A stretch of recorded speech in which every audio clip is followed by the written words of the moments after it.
Welcome to Quiznext. This is our current affairs daily series. I hope you will enjoy this video. If you do, kindly like this video and do subscribe to our channel. Also press the bell icon so you can get the notification as soon as we upload the new video. So let's start the infotainment and enjoy this video. Question number 1. The silver medal that Indian team won in 4x400 meter mixed relay at 2018 Asian Games is upgraded to gold. Who was the winner of gold at that time?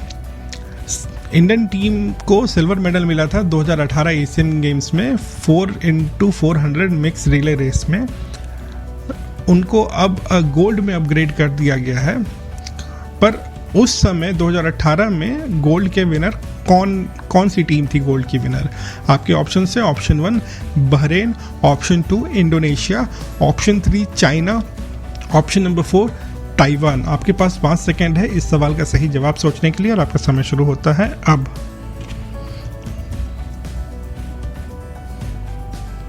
सही जवाब है option number 1 Bahrain. Bahrain की squad ने gold जीता था 2018 Asian games में, पर उन्हें डिस्क्वालीफाई कर दिया गया था उनके खिलाड़ी के साथ जिनका नाम केमी अदिकोया है. बहरेन को 4 साल का बैन मिला था बाय एथलेटिक्स इंटीग्रिटी यूनिट, जिसे AIU भी कहते हैं, क्योंकि ये इनकी पूरी टीम डोप टेस्ट में फेल कर गई थी. जो इंडियन स्क्वाड जो कि सिल्वर मेडल जीता था उसको रिप्रेजेंट कर रहे थे Mohammad Anas, MR Poovamma, Hima Das and Arokia Rajiv. Question number 2. Ramesh Tikaram died of COVID-19 in July 2020. Won gold medal in 2002 Belgium Paralympic Championship. In which of the following event? Ramesh Tikaram, जिनकी हाल ही में जुलाई 2020 में कोविड-19 से उनकी डेथ हो गई है, उन्होंने गोल्ड मेडल जीता था 2002 के बेल्जियम पैरा ओलंपिक्स में. किस इवेंट में उन्होंने गोल्ड जीता था? आपके ऑप्शन हैं option 1 shot put, discuss and javelin, option 2 high jump, option 3 badminton, option 4 table tennis. आपके पास 5 सेकेंड है इस सवाल का सही जवाब सोचने के लिए और आपका समय शुरू होता है अब. सही जवाब है option 3 badminton. Ramesh Tikaram international fame के पैरा बैडमिंटन प्लेयर थे और ये पहले पैरा बैडमिंटन प्लेयर थे जिन्हें कि अर्जुन अवार्ड भी मिल चुका था. लेकिन बहुत ही दुखद समाचार तब मिला जब जुलाई में उनकी मौत कोरोना के कारण हो गई थी. कोविड-19 का उन्हें इन्फेक्शन हुआ था और उसके कारण उनकी डेथ हो गई थी. Question number 3. With which country has India opened a new trade route between Jaigaon and Pasakha? किस कंट्री के साथ भारत ने नया ट्रेड रूट शुरू किया है बिटवीन जायगा एंड पाशका? आपके ऑप्शंस है option 1 Bhutan, option 2 Myanmar, option 3 Bangladesh, option 4 Nepal. आपके पास 5 सेकेंड है इस सवाल का सही जवाब सोचने के लिए और आपका समय शुरू होता है अब.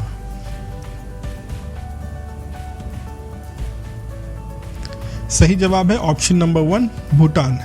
इंडिया और भूटान ने मिलकर एक नया ट्रेड रूट शुरू किया है, जायगांव जो कि वेस्ट बंगाल में है और पाशका जो कि भूटान में है. ये नया लैंड रूट ट्रेड रूट जिसमें कि रॉ मटेरियल्स और इंडस्ट्रियल रॉ मटेरियल्स के एक सप्लाई के लिए, एक ट्रेड के लिए एक अच्छा एक रूट बन गया है. इस पास्का इंडस्ट्रियल एस्टेट जो है उसको भी इस बायलैटरल ट्रेड से बूस्ट मिलेगा और एक वेहिकुलर ट्रैफिक बढ़ेगा अलॉन्ग विथ जायगांव फित्सोलिंग जो एरिया है वहाँ पे. और इस रूट से दोनों ही कंट्रीज़ को फ़ायदा होगा रॉ मटेरियल के आदान प्रदान में और बाकी जो भी ट्रेड और कॉमर्स होंगे उसके कारण. Question number 4. Ministry of Earth Science has launched a mobile app for Indian Meteorological Department on its foundation day celebration, what is the name of that app? Ministry of earth science ने एक mobile application launch की है meteorological department के foundation day celebration के उपलक्ष्य में। उस app का नाम क्या है? आपके ऑप्शन है option number 1 weather, option number 2 मौसम, option number 3 climate, option number 4 meteor. आपके पास 5 सेकेंड है इस सवाल का सही जवाब सोचने के लिए और आपका समय शुरू होता है अब।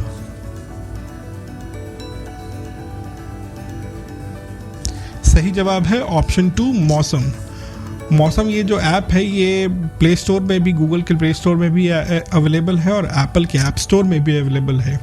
इस ऐप को डिज़ाइन और डेवलप किया है international crop research institute, Indian institute of tropical meteorology Pune और इंडियन मेटेरोलॉजिकल डिपार्टमेंट ने मिल के ये ऐप जो है सिटी वाइज वेदर फोरकास्ट और भिन्न भिन्न तरह के वार्निंग्स, जो वेदर से रिलेटेड वार्निंग्स हैं, बहुत ही डिस्क्रीट और मैनर में ये प्रोवाइड करता है। बहुत ही एक्सटेंसिव और एक्सक्लूसिव मैनर में प्रोवाइड करता है। सारे टेक्निकल एस्पेक्ट्स को देखते हुए, सारे टेक्निकल इंफॉर्मेशंस को लेते हुए एक सिटी वाइज वेदर फोरकास्ट और सारे वार्निंग्स ये प्रोवाइड करता है ये application.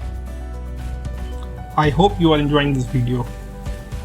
I request you to kindly like this video, and to get daily quizzes, trivia and interesting video like this, kindly subscribe to our channel by pressing the bell icon so you can receive the notification when we upload a new video. So let's resume this infotainment. Question number 5. World's largest solar power plant will be developed in which of the following country? दुनिया का सबसे बड़ा solar power plant किस देश में develop किया जा रहा है, विकसित किया जा रहा है? आपके ऑप्शंस हैं option number 1 UAE, United Arab Emirates, option number 2 China, option number 3 Russia, option number 4 France. आपके पास 5 सेकेंड है इस सवाल का सही जवाब सोचने के लिए और आपका समय शुरू होता है अब। सही जवाब है option number 1 United Arab Emirates.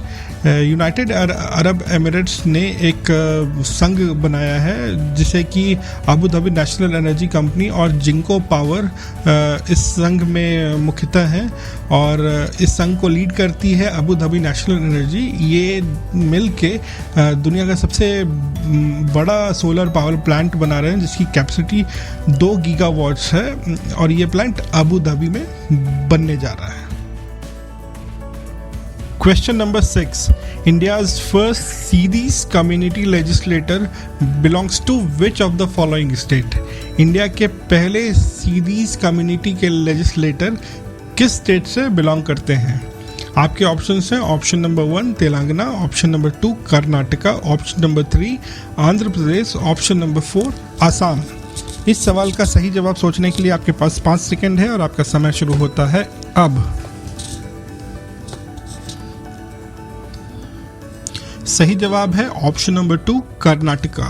Santram Buddha सीदी, इन्हें कर्नाटका के लेजिस्लेटिव काउंसिल में नॉमिनेट किया गया था कर्नाटका के गवर्नर द्वारा इन जुलाई 2020 और ये इंडिया के पहले लेजिस्लेटर बने हैं सीधी कम्युनिटी से। ये सीधी कम्युनिटी बेसिकली अफ्रीका से आई हुई एक कम्युनिटी है और जो कि अब इंडिया में ये कम्युनिटी रहती है। और संतराम सीधी जो है वो करंटली स्टेट सेक्रेटरी हैं वनवासी कल्याण आश्रम, जो कि एक ट्राइबल वेलफेयर इनिशिएटिव है आरएसएस के द्वारा चलाई जाती है। इसके ये स्टेट सेक्रेटरी हैं और ऐसा बोला जाता है कि ये सीधी कम्युनिटी को इंडिया में पोर्तुगीज़ द्वारा एज अ स्लेव लाया गया था। उन लोग को एक एज अ बंधुआ मजदूर लाया गया था अफ्रीका से और ये पोर्तुगीज़ ने इंडिया में लाया था काम करवाने के लिए इनसे। Question number 7. Honey testing laboratory of National Dairy Development Board was inaugurated in which of the following state? Honey testing laboratory जो कि नेशनल डेयरी डेवलपमेंट बोर्ड के द्वारा इनॉग्रेट किया गया है, शुरू किया गया है, ये किस स्टेट में शुरू किया गया है? आपके ऑप्शन हैं option number 1 Kerala, option number 2 Gujarat, option number 3 Assam, option number 4 Meghalaya. आपके पास 5 सेकंड है इस सवाल का सही जवाब सोचने के लिए और आपका समय शुरू होता है अब। सही जवाब है ऑप्शन नंबर 2 गुजरात। गुजरात के आनंद में ये पहला हनी टेस्टिंग लेबोरेटरी जो कि नेशनल डेयरी डेवलपमेंट बोर्ड के द्वारा ये शुरुआत की गई है। इस लेबोरेटरी में हनी के सारे टेस्ट, हनी से रिलेटेड सारे टेस्ट होंगे ताकि जो भी हनी है, जो मध है, वो सारे फूड सेफ्टी रेगुलेटरीज को पास कर सके। वो सारे उसके जितने भी नियम हैं FSSAI के, उस नियम पे वो खरा उतर सके ताकि एक अच्छा क्वालिटी का हनी का एक्सपोर्ट हो और US और यूरोपियन मार्केट्स में जो कंट्रीज़ हैं वहाँ पे एक बूस्ट मिले इस हनी के मार्केट को, क्योंकि अच्छे क्वालिटी के हनी जाएंगे तो उस मार्केट में और ज़्यादा अपॉर्चुनिटीज़ मिलेगी हमारे इंडियन हनीज को, इंडिया के मध इंडस्ट्री को। Question number 8, what is the maximum some insured under the standard corona कवच पॉलिसी। कोरोना कवच पॉलिसी जो कि एक नया पॉलिसी आया है, उस पॉलिसी के तहत कितना अमाउंट तक का मैक्सिमम इंश्योरेंस आपको मिल सकता है, कितना अमाउंट तक का इंश्योरेंस आप ले सकते हैं। आपके ऑप्शन हैं option 1 1 lakh, option 2 2 lakh, option 3 5 lakh, option 4 7 lakh. आपके पास 5 सेकंड है इस सवाल का सही जवाब सोचने के लिए और आपका समय शुरू होता है अब। सही जवाब है option number 3 5 lakh 5 lakhs। Insurance regulatory and development authority of India ने एक नया पॉलिसी अनाउंस किया है जिसे कोरोना कवच पॉलिसी कहते हैं। इसे मैंडेटरी कर दिया गया है सारे जनरल और स्टैंडअलोन इंश्योरेंस कंपनी के लिए, ताकि वो अपने कस्टमर्स को ये पॉलिसी दे सकें। ये पॉलिसी मेनली कवर करेगा आपके हॉस्पिटलाइजेशन के कॉस्ट को, हॉस्पिटल आने के पहले या हॉस्पिटल से निकलने के बाद जितने भी आपके खर्चे आएंगे उसको ये कवर करेगा। सारे होम केयर एक्सपेंसेस को कवर करेगा। अगर आप पॉजिटिव हो जाते हैं कोविड-19 के इन्फेक्शन से, आपका टेस्ट पॉजिटिव आता है तो सारे होम केयर एक्सपेंसेस को भी इस पॉलिसी में कवर किया जाएगा। और ये एक इंडेमनिटी पॉलिसी है, इसके लिए 1 टाइम पेमेंट करना पड़ेगा और इसका कवरेज 9.5 महीने का है। आप जिस दिन से पॉलिसी लेते हैं उस दिन से 9.5 महीने का कवरेज आपको मिलेगा। इस पॉलिसी का मिनिमम कवर है 50,000 रुपये और मैक्सिमम कवर है 5 लाख रुपये। Question number 9, what is the theme of the world hepatitis day 2020। World hepatitis day 2020 का थीम क्या रखा गया है। आपके ऑप्शंस हैं option number 1 find the missing million, option number 2 hepatitis free world, option number 3 invest in eliminating hepatitis, option number 4 turn hepatitis into past. आपके पास 5 second है इस सवाल का सही जवाब सोचने के लिए और आपका समय शुरू होता है अब। सही जवाब है option number 1 find the missing million.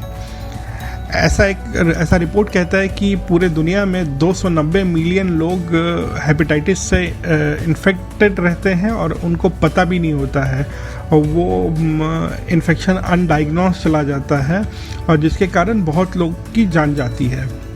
तो 2020 में जो थीम रखा गया है फाइंड द मिसिंग मिलियन, इस थीम के मुताबिक आस पास में आपके जो लोग हैं जिन्हें हो सकता है कि हेपेटाइटिस का इन्फेक्शन हो, उनकी खोज की जाए, एक अवेयरनेस फैलाया जाए, ताकि वो जो मिसिंग मिलियन लोग हैं जो कि अनडायग्नोस्ड रह जाते हैं, अनअवेयर रह जाते हैं कि उनको हेपेटाइटिस है और उनकी जान चली जाती है, उनको ढूंढा जा सके, उनको अवेयर कराया जा सके कि हो सकता है कि आप भी उनमें से एक हों जिन्हें कि ये संक्रमण हो। तो इससे अच्छा है कि आप एक जांच करा लें, आप इसके बारे में अवेयर हो जाएं, और यही 2020 के वर्ल्ड हेपेटाइटिस डे का थीम रखा गया है। वर्ल्ड हेपेटाइटिस डे हर साल 28 जुलाई को मनाया जाता है। Question number 10, which launches Dare to Dream 2.0 contest for innovators and startups।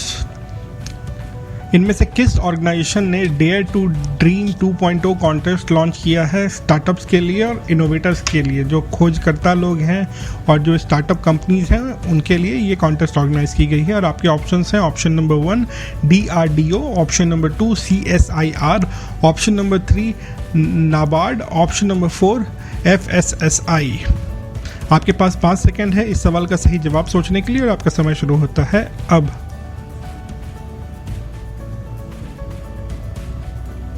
सही जवाब है option number 1 DRDO, defence research development organisation, जिसे DRDO भी कहते हैं।